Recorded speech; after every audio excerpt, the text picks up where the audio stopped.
नमस्कार, मैं हूं अंजलि इस्टवाल और हाजिर हूं बस इसी दुआ के साथ कि फिट रहे इंडिया। आज हम बात करने वाले हैं अस्थमा की। अक्सर लोग मानते हैं कि अस्थमा बचपन से ही होता है, लेकिन ज़रूरी नहीं है। कभी कभार ऐसा भी होता है कि अगर आप अपनी सेहत का ख्याल नहीं रखते हैं तो ये बीमारी आपको बाद में शिकार बना ले। तो आइए जानते हैं कि आखिर इसके पीछे की वजह क्या है। 1983 में मैं भूटान गया डेपुटेशन गवर्नमेंट की तरफ से। वहाँ पर एक जगह में मेरे को अटैक सडनली हुआ। तो इस सब में मेरे को अभी भी अगर मैं तेज़ दौड़ूं, तेज़ कहीं सीढ़ियाँ चढ़नी हैं, उस वक्त ये मुझे होता है। आएगा कब ये पता नहीं होता। अक्टूबर का महीना दिल्ली में और जगहों पर भी बहुत ख़राब रहता है। एक तो दो चीज़ें मुझे बोलते हैं, एक तो पोलन डस्ट बोलते हैं फसलों से, और दूसरा जो है मुझे ये जो दिवाली और दशहरा का जो धुआं है वो बड़ा ख़राब करता है। उस वक्त मुझे तकलीफ होती है। ज़ील टू लिव मतलब और वो इन्हेलर के बगैर मैं घर से कदम नहीं रखता। जनरली ब्रोंकियल एस्मा एक एलर्जी है हमारी लोअर एयरवेज की, सांस की नली की। इसके सिम्टम्स कैसे होते हैं? सिम्टम्स सांस ज़्यादा फूलता है, सीटी की आवाज़ आती है छाती में से, जकड़न होती है, खांसी रहती है, ज़्यादातर रात में होती है, जब मौसम बदलता है तब होती है, जब सर्दी का एक्सपोजर हो जाता है तब होती है, जब कभी पतझड़ होती है या मौसम बदल रहा है पोलन से हो जाती है। मार्च, अप्रैल, अक्टूबर, नवंबर ये 4 महीने हैं जिसमें एलर्जी काफ़ी बढ़ जाती है और दमे का अटैक काफ़ी ज़्यादा हो जाता है। इनको कैसे दबा के रखा जाए, कैसे दमे का अटैक कम किया जाए, ये चीज़ें बहुत आराम से सुलझे तरीके से हम समझ सकते हैं। जैसे कि अपने घर का वातावरण बिल्कुल साफ़ रखें, ओपन वेंटिलेशन रखें, घर की जो फ्लोरिंग होती है वो टाइल की रखें, वुडन फ्लोरिंग रखें, कारपेट या टेक्सटाइल फ्लोरिंग मत रखिए क्योंकि वहाँ पर डस्ट जमा हो जाता है। इमोशनल स्ट्रेस ना लें, एंजाइटी या डिप्रेशन दमा को बढ़ा देती हैं। जब भी कभी आपको अटैक आता है तो पहली तो चीज़ करनी है अपने माइंड को रिलैक्स करना है। माइंड को रिलैक्स कैसे कर सकते हैं? इन्हेलेशन टेक्निक्स ले सकते हैं आप। लंबा सांस नाक से खींचिए, मुंह से धीरे धीरे करके छोड़िए।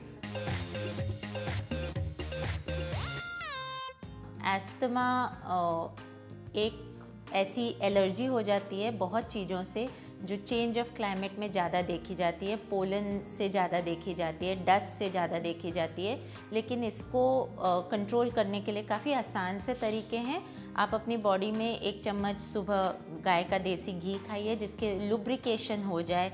नाक में देसी घी रात को सोने से पहले डालिए जिससे आपकी नाक की और लंग्स की लुब्रिकेंसी इंक्रीज़ हो जाए। आप म्यूकस प्रोड्यूसिंग फूड कम खाइए जैसे कि केला है, दही है, दूध है, इनका प्रयोग थोड़ा कम करिए। और गरम चीज़ें, जिंजर है, गार्लिक है, अदरक है, ये गरम प्रकृति की जो चीज़ें हैं, मेथी है, इनका प्रयोग ज़्यादा करिए, इससे काफ़ी लाभ होता है।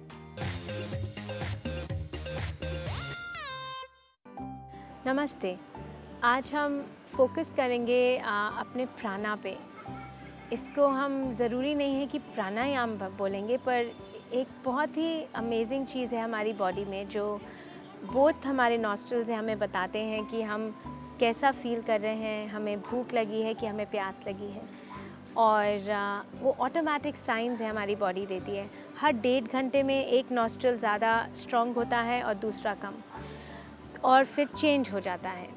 आपकी एनर्जी कम है बॉडी में और आप लो रहते हैं, डिप्रेस रहते हैं, तो आप ज़्यादातर कोशिश करें कि आप राइट नॉस्ट्रल से ब्रीथ करेंगे। और कैसे करेंगे? आप अपना लेफ़्ट नॉस्ट्रल बंद करेंगे और आप राइट नॉस्ट्रल से सांस लेंगे और छोड़ेंगे।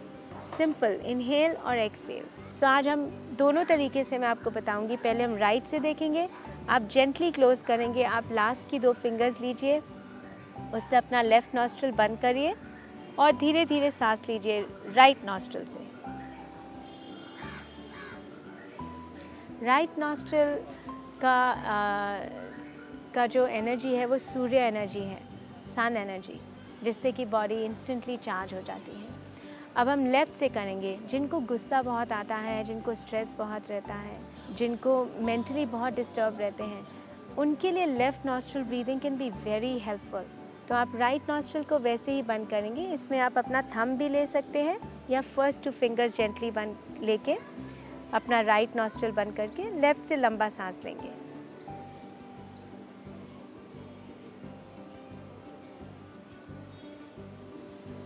आज के लिए इतना ही। Thank you very much.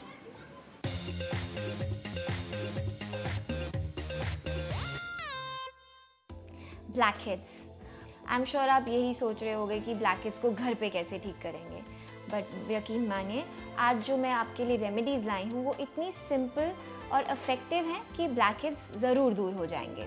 Blackheads की एक बहुत ही कॉमन वजह ऑयली स्किन, ये हम सभी जानते हैं, लेकिन एक वजह जिसका हम बिल्कुल ध्यान नहीं रखते वो है क्लेंजिंग। अगर आप अपनी क्लेंजिंग इफेक्टिवली नहीं करेंगे तो ब्लैकहेड्स तो श्योर शॉट बढ़ने ही हैं। इसीलिए एक इफेक्टिव क्लेंजर का होना भी बहुत ज़रूरी है। कोशिश करके ऐसा क्लेंजर यूज़ करिए जिसमें कि सैलिसिलिक एसिड मौजूद हो। ऐसा क्लेंजर यूज़ करने से आपकी स्किन पर ब्लैकहेड्स की तादाद ज़रूर कम होगी। अब सबसे पहले मैं आपको ब्लैकहेड की एक ऐसी टिप दूंगी जो उसकी जड़ तक जाके उसका इलाज करेगी। आपको इसके लिए 2 चम्मच दलिए की ज़रूरत पड़ेगी, 2 चम्मच दही और आधा नींबू। ये सब आप एक इंग्रेडिएंट्स एक मिक्सचर में मिक्स करके पेस्ट की तरह बना लीजिए और अपने फेस पर लगाइए। इसे 15 से 20 मिनट तक फेस पे छोड़ दीजिए या तब तक छोड़ दीजिए जब तक ये ड्राई नहीं होते। इसके बाद में आपने इसको फिंगर टिप्स में थोड़ा सा पानी लेकर के इमल्सिफाई करते हुए वॉश कर देना है। ऐसा करने से आपके पोर्स और ब्लैकहेड्स दोनों ही काफ़ी इफ़ेक्टिव वे से क्लीन होंगे। और अब मेरी स्पेशल टिप मेरे वर्किंग फ्रेंड्स के लिए। इसके लिए सिर्फ आपको सिंपल सी चीज़ें चाहिए जो हमेशा घर में मौजूद रहती है, वो है नमक और नींबू। एक बोल में आधा नींबू निचोड़ लीजिए और उसमें 2 चुटकी नमक को मिक्स कर लीजिए। अब इस मिक्सचर को आप अपने ब्लैकहेड्स वाले जोन पर अच्छे से अप्लाई कर दीजिए। अप्लाई करने के बाद में आपने इसे 20 to 30 मिनट्स के लिए छोड़ देना है। जब ये 20 मिनट ओवर हो जाएं तो आप इसको रब करते हुए अच्छे से वॉश ऑफ कर दीजिए। इसका रिजल्ट आपको इमीडिएटली दिखने वाला है।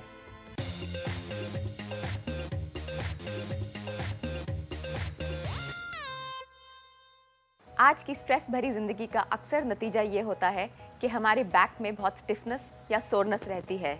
उसे रिलीव करना बहुत ही ज़रूरी है क्योंकि हमारी बैक मसल्स क्रिटिकल है हमारी ओवरऑल हेल्थ के लिए।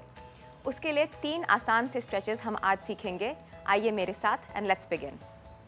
हमारी पहली एक्सरसाइज बर्ड डॉग है, जिसके लिए हमें अपने फोर्स पे आना है। हमारे पाम्स बिल्कुल शोल्डर्स के नीचे होने चाहिए और हमारी नीज हिप डिस्टेंस अपार्ट। हम ऑल्टरनेट हाथ और लेग को रेस करेंगे, ऊपर लेके जाएंगे कुछ इस तरह से। थंब ऊपर रहेगा और टो को नीचे की तरफ बेंड कीजिए। जितना हो सके अपने पोस्टीरियर लेग को ऊपर लेके जाइए और ग्लूट मसल्स को स्क्वीज रखिए। यहाँ पे पॉज देना ज़रूरी है। एल्बोस को बेंड मत होने दें। Let's change the side.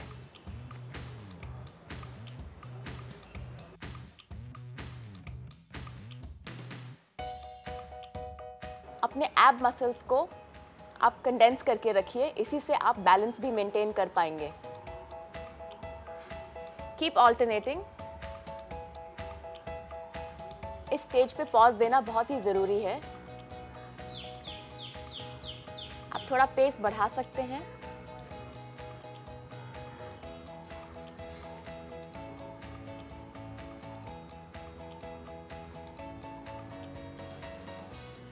हमारी सेकंड एक्सरसाइज एक हिप फ्लेक्सर स्ट्रेच है जो हमारे सोआज मसल को स्ट्रेच करता है।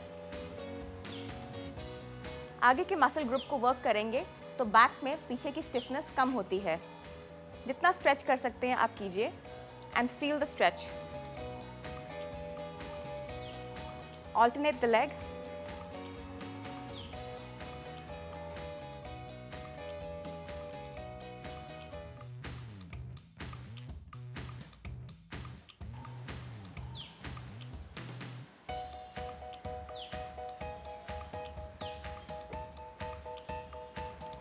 फॉर द नेक्स्ट एक्सरसाइज हमें प्लैंक पोजीशन में आना होगा। हमारे पाम्स शोल्डर्स से एकदम नीचे हैं, एब्स ब्रेस्ड है एंड पेल्विक गर्डल लिफ्टेड है। ऑल्टरनेट हाथ को हम शोल्डर पे टैप करेंगे।